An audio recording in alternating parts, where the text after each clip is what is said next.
안녕하십니까. 암호화폐 정보를 전달해드리는 닥터 비트맨입니다. 네, 애널리스트가 비트코인 1만 달러 회복 8월에도 지속 상승 가능성이 있다라고 언급을 했습니다. 네, 암호화폐 전문 미디어 코인텔레그래프에 따르게 되면 암호화폐 트레이더 겸 마켓 애널리스트인 조시 레이거가 비트코인이 이제 10,000달러 상방을 회복했다면서 이전의 4시간 저항선보다는 높은 위치에 가격이 형성된 것이 좋은 징조이다. 이는 50MA와 이제 골든 크로스로 이어질 수 있고 기술적으로 8월에 비트코인 가격에 호재로 작용할 수 있다고 분석을 했는데요. 네, 현재 암호화폐 가격이 상승할 것이라는 많은 기사들이 나오고 있죠. 네, 일단 여기서 나오는 50MA란 것은 이동평균선을 말한 것입니다. 네, 이동평균선은 이제 특정 기간 동안의 주가 평균치를 연결한 선인데요. 네, 5일 이동평균선은 5일 동안의 평균 주가를, 10일 이동평균선은 10일 동안의 평균 주가를 선으로 이은 것입니다. 네, 그러면 50MA는 말 그대로 50일 동안의 평균 주가를 선으로 이어놓은 것이죠. 네, 여기서 나오는 골든 크로스라는 것은 단기적인 이동평균선과 장기적인 이동평균선이 교차하여서 상승하는 국면을 골든 크로스라고 합니다. 최근에 주가가 과거의 평균 주가보다 급격히 상승하고 있다라고 보시면 될 것 같고, 네, 골든 크로스에 이제 반대말도 있습니다. 네, 아시는 분들은 아시겠지만 데드 크로스입니다. 데드 크로스는 단기 이동평균선과 장기 이동평균선이 교차하여서 떨어지는 국면을 데드크로스라고 하는데요. 네, 이 데드크로스는 최근에 주가가 과거의 평균 주가보다 급격히 하락하고 있다라고 보시면 될 것 같습니다. 네, 말뜻 정도는 알고 가는 게 좋지 않을까 해서 간단히 설명을 해봤고요. 네, 최근 많은 차트 분석가들께서 암호화폐 상승의 시작이 곧 올 것 같다는 얘기들을 많이 하시는데 과연 어떻게 될까요? 네, 제 개인적으로는 차트를 이렇게 막 신봉하는 사람은 아니라서 잘 모르겠습니다. 어떤 식으로든 가격의 상승이 찾아왔으면 좋겠네요. 네, 바이낸스의 CEO가 굉장히 재미있는 발언을 했습니다. 비트코인 1만 달러 밑에서 판매한 사람은 본인의 따귀를 때려라 라고 언급을 하고 있는데 제 영상을 보시는 분 중에는 본인의 따귀를 때릴 분은 없을 거라고 생각이 들게 됩니다. 네, 글로벌 암호화폐 거래소 바이낸스의 CEO 장펑자오는 트윗을 통해서 비트코인을 1만 달러 밑에서 판 사람들은 자신의 따귀를 때려라 라면서 이런 본인의 따귀를 때리는 영상도 같이 첨부를 했네요. 네, 이어서 다음 트윗에서는 그래야 다음번에 기억을 할 수 있을 것이다 라고 덧붙였다고 하는데 네, 그만큼 암호화폐의 상승은 시작도 현재 안 했고 내재 가치가 지금의 가격보다 큰데 지금은 매도할 때가 아니라고 외치는 것 같습니다. 네, 바이낸스의 CEO가 또 한 번 언급을 했습니다. 트럼프 퇴직하면 비트코인 산다라고 언급을 했는데요. 네, 암호화폐 미디어 데일리 오들에 따르게 되면 런던에서 진행된 바이낸스 컨퍼런스에서 자오장펑 바이낸스 CEO가 트럼프 미국 대통령이 은퇴 후에 암호화폐 분야에 관심을 갖게 될 것이라고 확신을 한다며 현역 미국 대통령의 입장에서 그는 달러 대신 비트코인을 지지할 수 없는 상황이다. 트럼프는 비즈니스 마인드가 상당히 발달한 사람인데 결국에는 비트코인을 보유하게 될 것이다 라고 언급을 했다고 합니다. 네, 앞서 지난 7월 12일 이제 이게 벌써 보름이 더 지났네요. 시간 정말 빠르네요. 네, 7월 12일에는 트럼프 대통령이 본인의 트위터를 통해서 나는 비트코인의 팬이 아니다 라고 밝힌 바 있었죠. 네, 정말 재미난 발언들을 요즘 CG가 많이 하는 것 같습니다. 정말 트럼프가 퇴직하게 되면 비트코인을 사게 될까요? 네, 기사에서 언급한 바와 같이 트럼프는 비즈니스적 마인드가 훌륭한 인물임은 말 안 해도 이미 많은 분들이 아실 겁니다. 그런 관점으로 봤을 때 지금은 미국 대통령이라는 이런 직책에 있기 때문에 달러를 지지할 수밖에 없다. 결국에는 비트코인을 나중에 지금 당 아니더라도 이 자리에서 물러났을 때 비즈니스적인 관점으로 비트코인을 살 수밖에 없을 것이다 라고 얘기를 하고 있습니다. 네, 지금의 모습을 보게 되면 상상도 못할 상황이죠. 정말 그날이 오게 되었으면 좋겠습니다. 트럼프가 비트코인을 구매했다라는 이런 기사만큼 좋은 호재가 또 있을까 생각이 들게 되네요. 네, 이슬람 금융 전문가가 이슬람은 암호화폐 도입이 시간 문제다 이렇게 언급을 했습니다. 암호화폐 미디어 코인텔레그래프에 따르게 되면 말레이시아의 유명 이슬람 금융 샤리아 전문 자문 업체 아마니 어드바이저스의 수아 이다 마스포 CEO가 앞에 정말 기네요. 네, 마스포 CEO가 이슬람이 암호화폐를 받아들이는 것은 시간 문제다. 현재 이슬람 국가들의 암호화폐에 대한 의심은 단순한 거절의 의미가 아닌 불확실성에 대한 우려에 불과하다.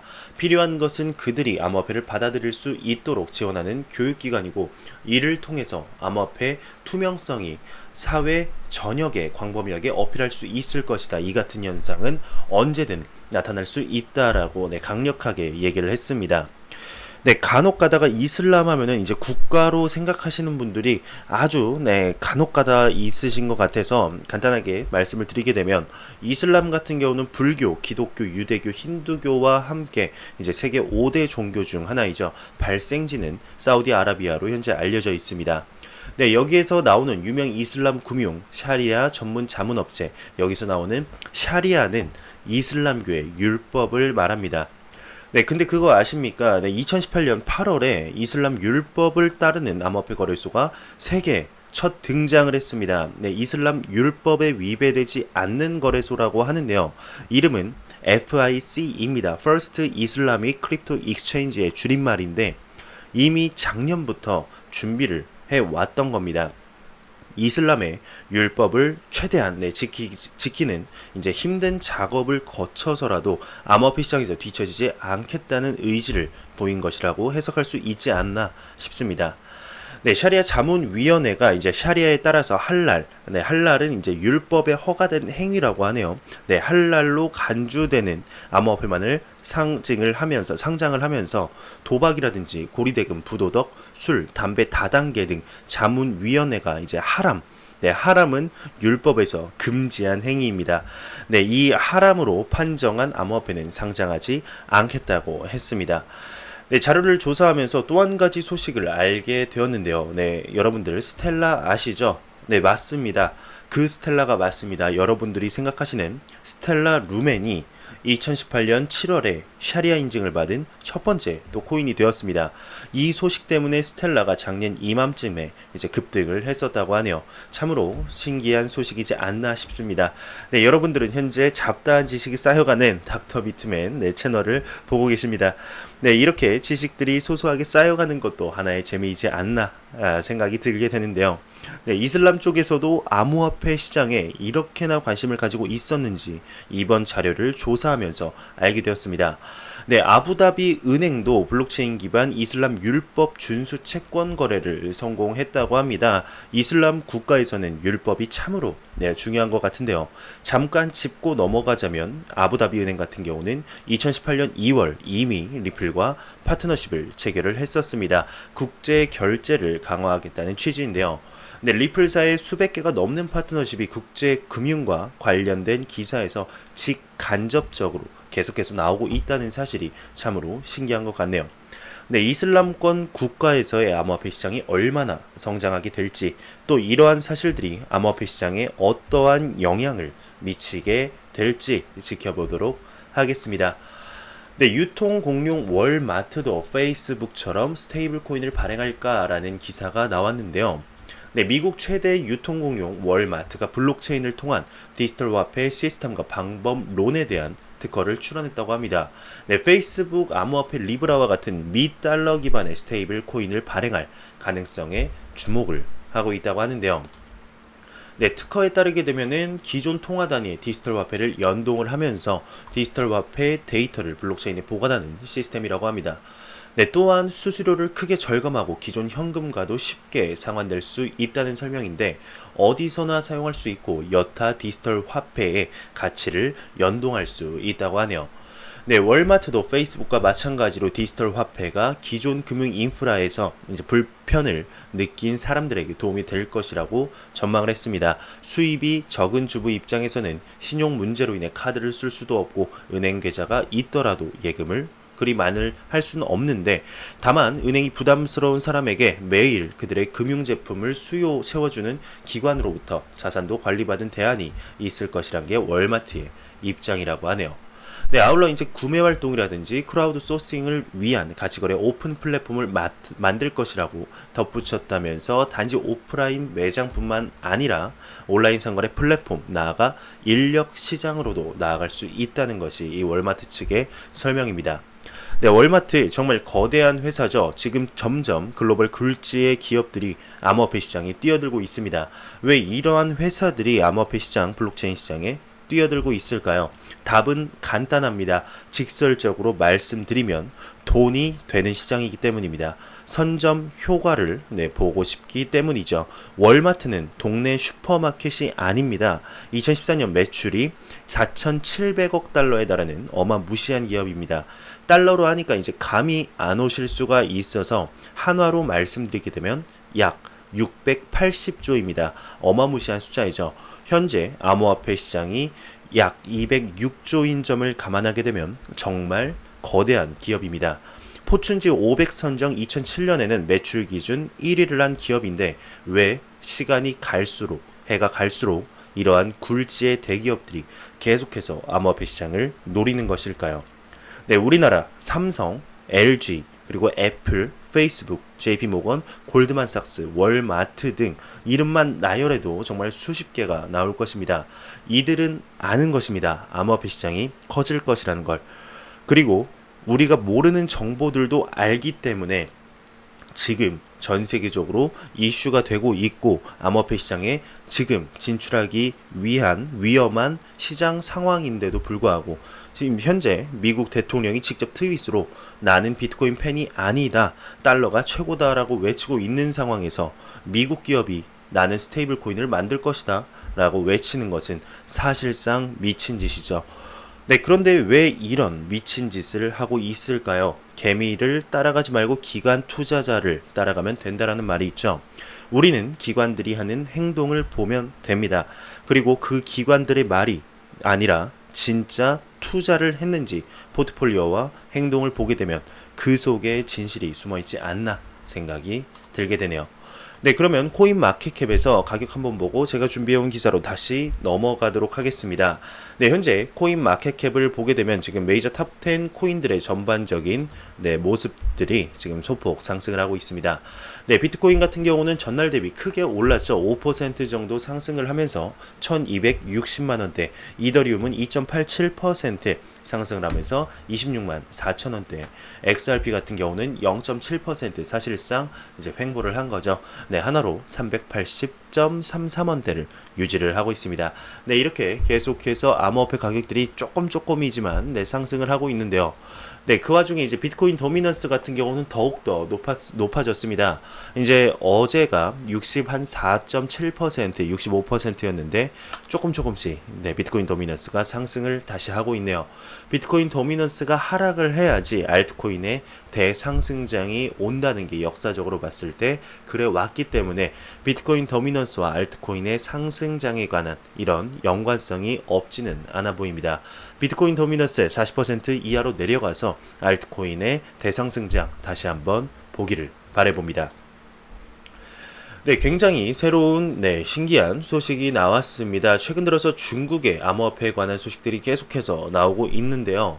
네, 인민은행이 디지털 화폐 하반기 8대 중점 사업에 포함을 하겠다라고 발표가 나왔습니다. 네, 중국의 중앙은행인 인민은행이 2일 오후 공개적으로 진행된 2019년 하반기 TV 회의에서 법정 디지털 화폐 연구 개발에 본격적으로 속도를 낼 것이며 국내 암호화폐 산업의 발전 추세에 따라 인터넷 금융 리스크 예방을 강화할 것이라고 밝혔습니다. 네, 법정 디지털 화폐 관련 내용은 2019년 8대 중점 사업 중 7번째로 언급이 됐는데요. 인민은행 하반기 TV회의는 상반기의 주요 업무 수행 결과를 보고하고 하반기 주요 사업을 공개적으로 발표하는 중앙은행의 주요 행사 중 하나입니다. 네, 인민은행, 즉 중국 인민은행인데요. 동네 조그마한 지역 농협이 아닙니다. 중국 인민은행은 중화인민공화국의 중앙은행입니다. 그 말인즉슨 국가 소유의 은행이란 뜻이죠. 이러한 곳에서 하반기 8대 중점 사업에 디지털 화폐, 즉 암호화폐를 포함시켰다. 네, 사실상 중국에서 암호화폐에 대한 규제는 거의 끝났다. 안에서 얘기가 거의 끝났다라고 보시면 될 것 같습니다. 지금 이와 관련해서도 미국도 이번 암호화폐 공청회에서 얘기가 나온 것 아니겠습니까? 우리가 먼저 선점을 해야 된다. 중국에 뒤처지면 안 된다. 하루라도 빨리 암호화폐 시장에 대한 명확한 규제가 나와야 한다라고 말이 나온 것인데, 미국에서 조금만 더 늦게 확실한 규제가 이루어진다면 중국이 먼저 선점을 하게 되지 않을까, 개인적으로 생각이 들게 됩니다. 5일 전이죠. 중국 4대 국영은행인 중국은행이 비트코인을 소개하는 컨텐츠를 발표를 했습니다. 이 컨텐츠에서는 2008년 비트코인 백서 발간부터 시작을 해서 2009년 50개의 비트코인의 최초 채굴, 그리고 2010년 많은 분들이 아시는 피자 한 판에 1만 BTC 지불 이야기 등 주요 비트코인 역사를 소개를 했었죠. 이에 대해서 블록스트림 CSO인 샘슨 모우는 중국이 비트코인에 관해서 소개를 했다는 것이 생각지도 못한 매우 긍정적인 사건이라고 평가를 하고 있습니다. 맞습니다. 정말 상상치도 못한 일이었는데 그러한 바람이 지금 중국에서부터 현재 거세게 일고 있습니다. 이에 대해서 미국이 조금씩 인식을 하는 것 같은 모습이죠. 현재 암호화폐 상승 시그널들이 계속해서 나오고 있습니다. 중국과 미국과 중국의 갈등 관계가 암호화폐 시장에는 호재거리로 되지 않을까 싶은데요. 과연 어떻게 진행이 되게 될지, 이 시장에 어떠한 영향을 미치게 될지 한번 지켜보도록 하겠습니다. 브라질에 관한 소식도 나왔는데 8월부터 모든 암호화폐 거래에 대한 보고를 의무화한다고 합니다. 브라질에서 8월 1일부터 비트코인 등 암호화폐 모든 거래를 브라질 국세청 RFB에 보고를 의무화하고 있다고 합니다. 이는 5월에 공개된 새 규칙에 입각을 한 것인데요. 브라질 국영통신 아젠시아 브라질에 따르게 되면 이 새로운 규칙은 개인, 회사, 중개업소를 대상으로 매매나 기부, 교환, 입출금 등 모든 종류의 암호화폐 관련 행위를 포함한 월별 보고를 다음 달의 말일까지 제공을 해야 한다고 합니다. 또한 브라질의 암호화폐 거래소들은 가격에 상관없이 모든 운용에 관해 RFB에 보고를 해야 한다고 하는데, 그러나 해외 거래소나 중개업자를 사용한 경우에는 피어투피어 거래의 경우 월 3만 브라질 레알 약 933만 원을 넘었을 경우에만 보고를 해야 한다고 하네요. 보고가 누락한 경우에는 100에서 500 레알 약 3만 원에서 15만 원의 벌금이 부과가 된다고 하는데, 추가로 보고를 누락한 경우에 거래액의 1.5%에서 3%의 과징금을 내야 한다고 합니다. 현재 RFB는 브라질의 암호화폐 시장 고객이 약 80만 명이라고 추정이 되고 있는데, 이는 브라질에서 두 번째로 오래된 증권거래소 B3보다 많은 투자자가 참여를 하고 있다고 언급을 하고 있네요. 그러면서 또한 이번에 새로운 규칙을 도입함으로써 자금 세탁이나 세금 회피, 테러리스트 자금 조달 같은 불법 행위와도 싸우려는 의도가 있다, 이렇게 전했다고 합니다. 지금 브라질에서 암호화폐 이런 시장이 점점 확대가 되고 있죠. 기사에서 나온 바와 같이 암호화폐에 대한 모든 거래를 보고해야 한다는 기사가 나왔습니다. 브라질에서는 암호화폐 시장이 꽤 오래전부터 친화적인 행보를 걸어왔었습니다. 브라질의 코인베네와 마스터카드 브라질 지사는 최초의 은행 카드를 발행하겠다고 발표를 했었고요. 암호화폐에 유리한 법 개정도 있었습니다. 이때 당시 이제 많은 반발들이 있었는데도 불구하고 강행을 한 것이 주요 포인트죠. 그러면서 브라질의 항구 도시인 포르탈레자 같은 경우 버스 승차권을 비트코인으로 사라는 기사도 나왔었고요. 얼마 전에 법 판례에서는 은행과 암호화폐 거래소 간의 법적 문제에서 암호화폐 거래소 측에 승소를 들어줬습니다. 손을 들어준 것이죠. 똑같은 내용이어도 우리나라에서 발생했던 문제였더라면 무조건 은행의 편이었겠죠. 현재 이렇게 브라질뿐만 아니라 암호화폐에 대해서도 친화적인 모습을 보이는 국가들이 3분기 들어서 속속 나오고 있는 것 같은데요. 가격과는 별개로 암호화폐 시장이 건강하게 우상향을 하고 있다는 얘기가 아닌가 싶습니다. 이러한 기사도 나왔습니다. 이제 모건 크릭 창업자가 모든 중앙은행이 비트코인을 구입할 것이다 라고 언급을 했는데요. 모건 크릭 디지털 에셋 공동 창업자 앤서니 팜플리아노가 트위터를 통해서 중앙은행이 미국 달러에 대한 위험 해지를 목적으로 비트코인을 구입하게 될 것이라고 언급을 했습니다. 영국 파이낸셜 타임스에 따르게 되면 세계의 중앙은행이 올해 상반기에 구입한 금은 157억 달러 하나로 약 18조 7,500억 원이라고 하는데 세계 무역에서 긴장감이 높아지고 가운데 준비금을 미 달러 이외에도 가지는 것이 목적이라고 하면서 이 소식을 듣고 판플리아노가 지금 해치로 금을 사는 중앙은행은 장기적으로 가치 보존 수단으로 가능한 비트코인을 살 것이라고 예측을 했다고 하네요. 그들이 비트코인의 비대칭성과 다른 자산의 상관관계가 없는 비상관성을 눈치챌 때까지 기다리자 모든 중앙은행은 비트코인을 살 것이다 라고 언급을 하면서 팜플리아노 같은 경우는 암호화폐 시장에 꽤 오래 발을 담그신 분들은 한 번쯤은 들어보셨을 인물일 것입니다. 비트코인의 강경파, 그러니까 낙관론자이죠. 일전에는 금 매니아인 피터 시프와 이제 토론을 하면서 만약 비트코인의 1%라도 성공 확률이 있으면 당신은 평생 후회할 것이다 라고 충고한 바 있다고 합니다. 현재 이제 중앙은행들이 비트코인을 직접적으로 구매를 하지는 않지만 현재 자체적으로 발행하려는 모습들을 보여주고 있습니다. IMF 라가르드 총재도 언급을 했었죠. 중앙은행들이 CBDC를 발행을 할 것이라고. 그만큼 암호화폐가 국제금융에 있어서 많은 이득을 가져올 것으로 보이기 때문에 그만한 위치에 있는 사람이 강경한 모습을 보이고 있는 거겠죠. 현재 암호화폐 시장 걸음마 단계인데도 수많은 이야기가 나오고 있습니다. 암호화폐 시장이 정말로 안정화가 됐을 때 얼만큼의 상승이 있을지 기대가 되네요. 몰타 금융당국이 암호화폐 지수 펀드를 출시 승인했다고 합니다. 액세스 와이어에 따르게 되면 몰타 금융서비스 관리국이 암호화폐 프로젝트 아이코닉 펀드가 신청한 크립토 에셋 지수 펀드를 출시 승인했다고 합니다. 해당 펀드는 이제 세계 최초로 완전히 규제된 암호화폐 펀드가 되는 것을 목표로 하고 있고 투자자들에게 전통 금융시장과 같은 품질 서비스 제공을 보장한다고 하네요. 당국으로부터 승인받은 해당 펀드는 오는 3분기 적격 투자자를 대상으로 공개될 예정이라고 합니다. 몰타 같은 경우는 현재 블록체인 천국이라고 불리고 있습니다. 왜냐? 블록체인의 친화적인 나라들 가운데서도 몰타 같은 경우는 매우 진보적으로 시행하는 나라이기 때문인데요. 우리 모두가 아는 암호화폐 1위 거래소 바이낸스를 필두로 수십 개의 블록체인 암호화폐 기업들이 몰타로 이전을 하고 있습니다. 모건 스탠리의 최근 연구에 따르게 되면은 몰타는 암호화폐 관련 업체들이 선호하는 지역 1위를 선점했다고 합니다. 몰타 같은 경우는 정확하게 이해를 하고 있는 것입니다. 다른 나라들과는 달리 몰타 정부는 블록체인이 그저 암호화폐에 국한된 기술이 아니라는 점을 정확하게 이해하고 있어서 규제의 불확실성을 줄였다고 하는데요. 암호화폐라는 새로운 경제 현상을 과거의 법과 제도로 담아내려는 노력에서 한 걸음 더 나아가 아예 사상 최초로 스마트 계약을 인정하고 탈중앙 자율 조직을 인정하면서 포용하는 법을 아예 새롭게 써버렸습니다.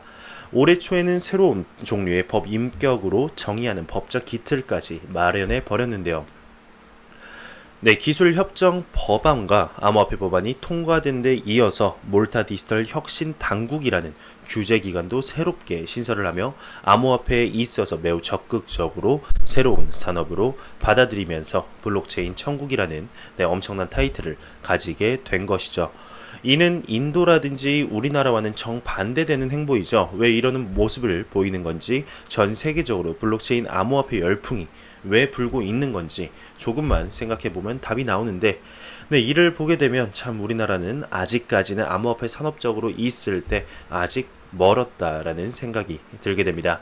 하루라도 빨리 생각이 조금 바뀌는 그날이 오기를 바라봅니다. 제가 준비해온 소식은 여기까지입니다. 마지막으로 코인마켓캡에서 가격 한 번 더 보고 마무리하도록 하겠습니다. 리플 XRP 기준 380.33원인데요. F5번 한번 눌러보도록 하겠습니다. 380.57원, 0.4원 올랐네요. 그래도 오른 게 어딜까 싶습니다.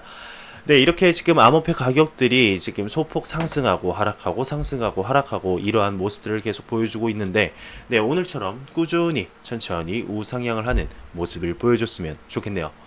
제가 준비해온 소식은 여기까지입니다. 영상이 도움이 되셨다면 구독과 좋아요 그리고 고생했다는 의미로 광고 한 편만 처음부터 끝까지 시청해 주시기 바랍니다.